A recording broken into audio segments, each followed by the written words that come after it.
ഗോകുലം ചിറ്റ്സിനെതിരെ മലപ്പുറം ആലനല്ലൂർ സ്വദേശി കളത്തിൽ ബഷീറും ഭാര്യ NP ഷീജയും നൽകിയ പരാതി വസ്തുതകൾ മറച്ചുവെച്ചാണെന്ന് ചെയർമാൻ ഗോകുലം ഗോപാലൻ. അടിസ്ഥാനരഹിതമായ ആരോപണങ്ങൾ ഉന്നയിച്ചവർക്കെതിരെ നിയമ നടപടി സ്വീകരിക്കും. പരാതിക്കാരനായ ബഷീറിനെയും ഭാര്യയെയും ഗോകുലം ചിറ്റ്സിനെ കബളിപ്പിച്ചതിന് കോടതി ശിക്ഷിച്ചവരാണ്. 3 ചെക്ക് കേസുകളിൽ പെരിന്തൽമണ്ണ മജിസ്ട്രേറ്റ് കോടതിയാണ് ശിക്ഷിച്ചത്.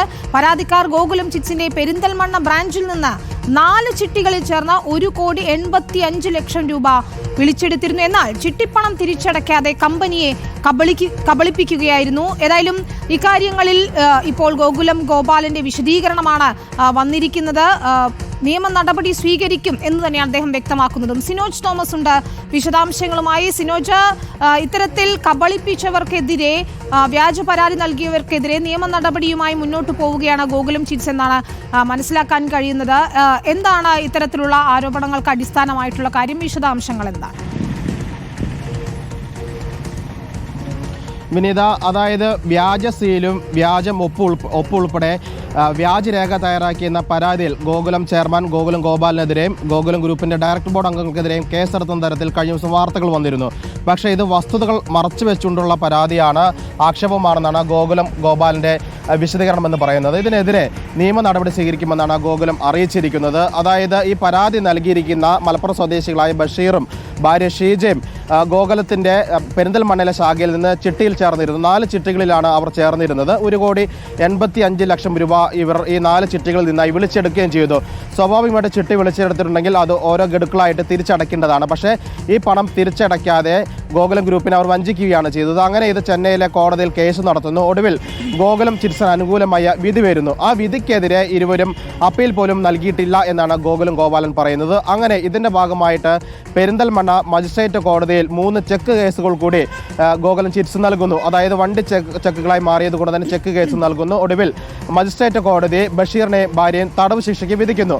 അങ്ങനെ തടവ് ശിക്ഷ കിട്ടിയ കേസിൽ ഒരു തവണ കോടതി തീർപ്പാക്കിയ കേസിൽ ആ വസ്തുതകൾ മറച്ചു വെച്ചുകൊണ്ട് വീണ്ടും അതിൽ വ്യാജരേഖകളാണ് എന്ന് പറഞ്ഞുകൊണ്ട് വീണ്ടും നിയമ സംവിധാനങ്ങളെ സമീപിച്ച് വീണ്ടും കേസെടുക്കുന്ന രീതിയിലേക്കാണ് ഈ പരാതിക്കാർ പോയിരിക്കുന്നത്. ഇതൊക്കെ തന്നെ വസ്തുതകൾ മറച്ചു വെച്ചുകൊണ്ടുള്ള വ്യാജ പ്രചരണമാണെന്നാണ് ഗോകുലം ഗോപാലന്റെ ആക്ഷേപം. അതിന്റെ അടിസ്ഥാനത്തിൽ ഗോകുലം ചിറ്റ്സ് നിയമ നടപടികളുമായി മുന്നോട്ട് പോകുമെന്നും ഗോകുലം ഗോപാലൻ പറയുന്നു.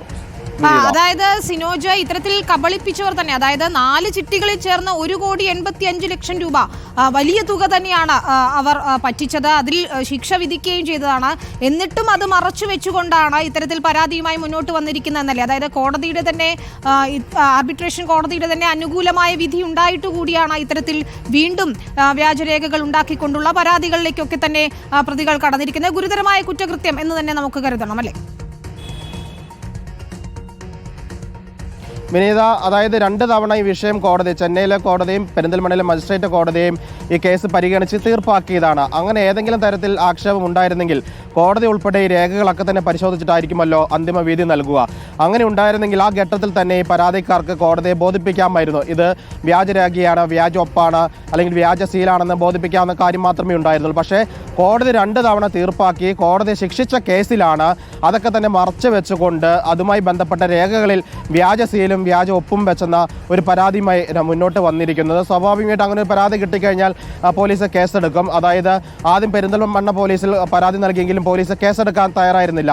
അതൊരു പക്ഷേ പോലീസിനെ വസ്തുതകൾ അറിയുന്നതുകൊണ്ടായിരിക്കും പോലീസ് കേസെടുക്കാൻ തയ്യാറാകാതിരുന്നത്. പിന്നീട് കോടതിയെ സമീപിച്ചാണ് കേസെടുക്കാൻ വേണ്ടി പരാതിക്കാർ ഈ അനുകൂലമായ ഒരു വിധി സമ്പാദിക്കുന്നത്. അങ്ങനെയാണ് കേസെടുക്കേണ്ട സാഹചര്യം വാർത്തകളും പുറത്തേക്ക് വന്നത്. അതുകൊണ്ട് തന്നെ ഇതിനെ നിയമപരമായി നേരിടുമെന്നാണ് ഗോകുലം ഗോപാലൻ പറഞ്ഞിരിക്കുന്നത്. വസ്തുതകൾ മറ്റൊന്നായിരിക്കും, അതൊക്കെ തന്നെ മറച്ചു വെച്ചുകൊണ്ട് പ്രതികൂല വിധി കിട്ടിയിട്ടും അതിനൊക്കെ തന്നെ മറച്ചു വെച്ചുകൊണ്ട് വീണ്ടും ഒരു വലിയ സാമ്പത്തിക മേഖലയെ ബാധിക്കുന്ന തരത്തിൽ, അല്ലെങ്കിൽ ഒരു വ്യവസായത്തെ ബാധിക്കുന്ന തരത്തിൽ ഒരു ആരോപണം ഉന്നയിക്കുന്നത് ആ ബിസിനസ്സിനെ തകർക്കാനുള്ള ലക്ഷ്യത്തോടു കൂടി നടത്തുന്ന ഒരു ഗൂഢാലോചന ഭാഗമായിട്ടാണ് ഇതിനെ ഗോകുലം ഗ്രൂപ്പ് കാണുന്നത്. അതുകൊണ്ട് തന്നെ നിയമപരമായിട്ട് ഇതിനെ നേരിടും എന്നാണ് ഗോകുലം ഗോപാലൻ പറയുന്നത്. വിനീത, ശരി, വ്യക്തമാണ്. സിനോജ് തോമസ് ആണ് വിശദാംശങ്ങൾ നൽകിയത്.